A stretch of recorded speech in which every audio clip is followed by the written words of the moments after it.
So that's just that's a policy judgment, whether you think that's okay or not. Well,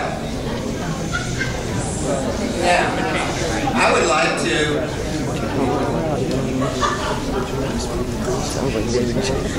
am I threatening anybody with that Sartak scale? I'm still hooked up. I used to be on Medicare. Single mother. I really am pleased to be here, and I really am pleased to have an opportunity to discuss this all with you. And to the extent that I'm able to answer your questions, I will frankly answer them. And to the extent I'm not able to answer them, then we'll certainly get an answer for you. So, hands up. And folks will be coming around and with a mic, and let's thank them very much for doing that. And I think this lady right back there had her hand up first. Yes, ma'am. If you give us a government-run healthcare program, are you going to get on it? I'm sorry, say that again. Are you going to get on it?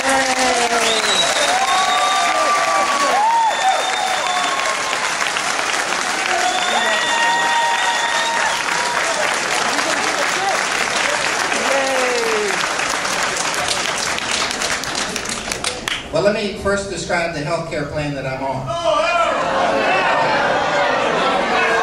Answer the question. Answer the question. Yes or no? Yes or no? Yes or no?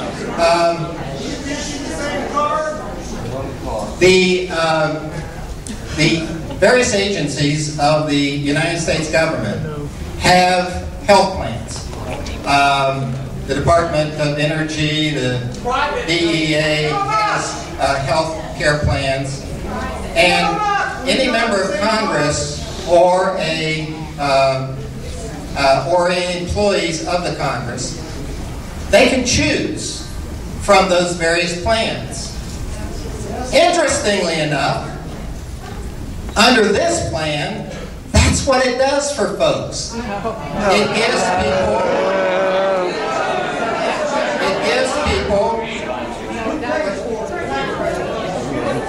Well, let me answer one question at a time. And so it gives folks an opportunity to choose among all of those plans that are out there in the exchange, national exchange. Do we have a choice in your plan And it gives you that same kind of choice and flexibility that we in the Congress have. Do we get choice in your plan? Can we get on your plan then? Just like you all. Can we get on your plan then? We virtually will be able to. How much is yours? Virtual. Well, let me say, we don't have a plan. That's the whole point. I mean, let me just say, if you want to really understand the context of this, then let me explain to you. I think we understand. We already understand it. We understand. I'm going to pick a man here. Yes, sir. You didn't answer the question. Thank you for being here. You're welcome. I'm a simple person, so I'm going to ask a simple question. On page 16 of HR 3200, it refers to, you refer to them as individual health insurance issuers, which I guess are insurance companies, right? All right. And I've emailed your office 4 times and called about 6 times and have not received an answer. Yeah. Although your staff is very nice, and I appreciate it. Yeah.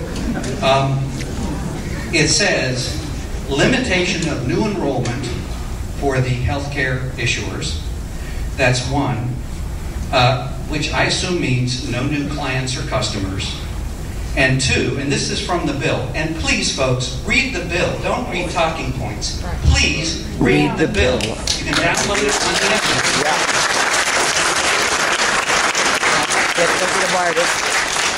And B is, or or number 2 is limitations of changes in terms and conditions for the issuers, which means no changes or the plan becomes disqualified.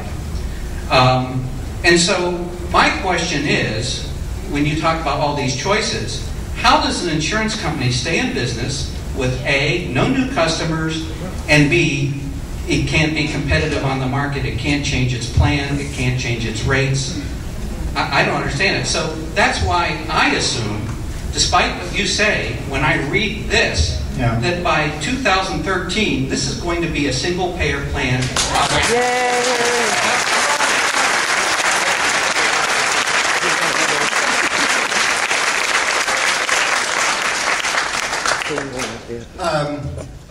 Indeed, it will be a smorgasbord of plans. That it will be, understand that if you have health insurance, say through a company, you don't have to change that at all. As a matter of fact, the legislation grandfathers